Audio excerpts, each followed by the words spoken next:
पंतप्रधान नरेंद्र मोदींच्या प्रचार सभांना आजपासून उत्तर प्रदेशमधल्या मेरठमधून सुरुवात झाली आहे। जमीन, आकाश आणि अवकाशामध्ये सर्जिकल स्ट्राईक करण्याची हिंमत आम्ही दाखवली असं सांगत एअर स्ट्राईकचा पुरावा मागणाऱ्यांवर मोदींनी हल्लाबोल केला। विरोधकांचा उल्लेख त्यांनी शराब असा केला, म्हणजे सपाचा श, राष्ट्रीय लोकदलाचा रा आणि बसपचा ब, ही शराब तुम्हाला बर्बाद करेल अशी टीका मोदींनी केली।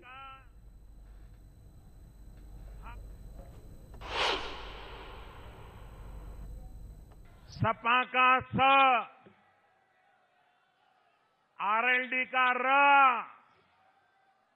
और बसपा का ब, मतलब शराब।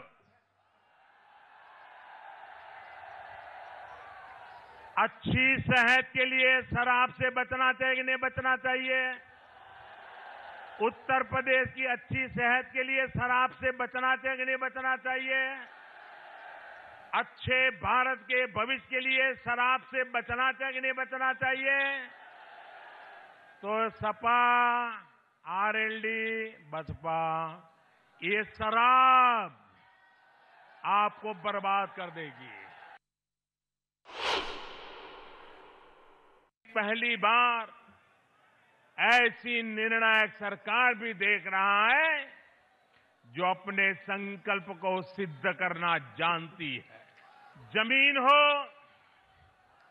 आसमान हो या फिर अंतरिक्ष, सर्जिकल स्ट्राइक का साहस आपके इस चौकीदार की सरकार ने दिखाया है। जो लोग अरे गरीबों का बैंक का खाता 70 साल तक नहीं खुलवा पाए, वो कहते तुम्हारे खाते में पैसे डालेंगे।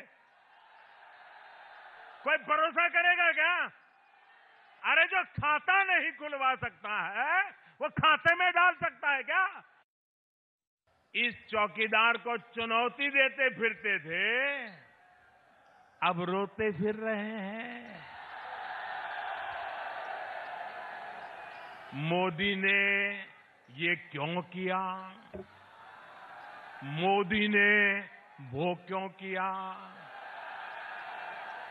ये मोदी ने पाकिस्तान में आतंकियों को घर में घुसकर क्यों मारा?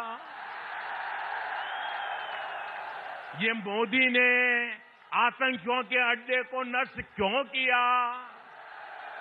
देश को हिंदुस्तान के हीरो चाहिए या पाकिस्तान के? हिंदुस्तान के हीरो चाहिए या पाकिस्तान के? मेरे प्यारे देशवासियों, मैं 130 करोड़ देशवासियों से पूछना चाहता हूं, क्या हमें सबूत चाहिए कि हमें सपूत चाहिए?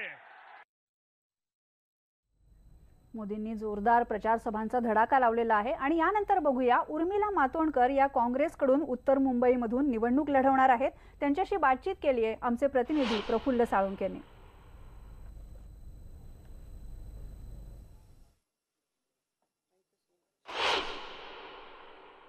उर्मिला मातोंडकर आपल्या सोबत आहेत।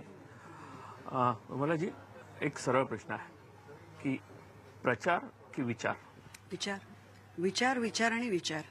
मला असं वाटतं की प्रचार आयुष्यात करायचा होता तेव्हा मी स्वतःचाच नाही केलाय हो, तर आता प्रचार अशा करता महत्वाचा ठरतो किंवा विचारावर बेस्ड प्रचार असं म्हणू। कारण का विचारांशिवाय प्रचार होऊ शकत नाही। जेव्हा विचार बरोबर असतात तेव्हा प्रचारही बरोबर होतो। आणि असा आता वेळ आलेला आहे की ते विचार लोकांपर्यंत पोहोचवण्याचा वेळ आलेला आहे। त्यामुळे इथे कारण गेल्या काही दिवसांपासून सर्व क्षेत्रात म्हणजे विज्ञान असेल, फिल्म असेल, एक दोन गट पडायला लागलेत। इव्हन आर्मीमध्ये सुद्धा असे दोन गट पडायला लागले की एका विचारधारेला एक, दुसऱ्या विचारधारेला त्यातून हा सगळा विचार। हो, आणि कुठेतरी असं झालंय की ह्या सगळ्या विचारांमध्ये एका विचारधारावरच तुम्ही असाल तर तुम्ही देशभक्त, दुसरी विचारधारा तुमची असेल तर तुम्ही देशभक्त नाही, देशद्रोही। हे जे काय सगळं प्रकरण चाललंय हे ठरवणारे दुसरे लोक कोणी नाहीये, ते ठरवणारी एकच गोष्ट आहे, ते म्हणजे भारतीय संविधान आहे। आणि हे आपल्याला लक्षात घेऊन चाललं पाहिजे। आता भारतीय संविधान, आता तुम्ही बऱ्याच गोष्टी या संदर्भात देखील बोललात, पण ज्या पद्धतीनं विचारांची लढाई लढायला हवी होती पण ती कुठे व्यक्तिशः सुरू झालेली आहे आणि ट्रोल देखील तुम्ही खूप मोठ्या प्रमाणात तुम्हाला ट्रोल करण्यात येत आहे। या सगळ्या गोष्टींना कसं पाहता? मजेशीर गोष्ट आहे बघा. अभिव्यक्ती स्वातंत्र्य हे महत्वाची गोष्ट आहे, पण ती गोष्ट अशी घेता येत तशी घेता येईल, पण हे पण एक लोकशाहीतलं एक रूप आहे. आणि म्हटल्याप्रमाणे की गेल्या 5 वर्षामध्ये एक गोष्ट खूप मोठ्या प्रमाणात जर वाढली आहे तर ती ही वाढली आहे. हे द्वेषाचं जे राजकारण आहे ते खूप मोठ्या प्रमाणावर फोफावलंय आणि ते कुठून फोफावलं गेलं हे मला वाटत नाही, मला तुम्हाला किंवा लोकांना सांगायची गरज आहे. आणि त्याच्या विरुद्ध बोलायला किंवा त्याच्यावरती माझी प्रखर मतं इथे मांडायला मी इथे आलेली आहे किंवा ही एवढी मोठी स्टेप घेतलेली आहे. प्रचार नाही तर विचारांची लढाई लढण्यासाठी आपण राजकारणात आल्याचं उर्मिला मातोंडकर यांनी या ठिकाणी सांगितलंय. Video journalist Praveen Shetty, Praful Salunkhe, news 18 Lokmat.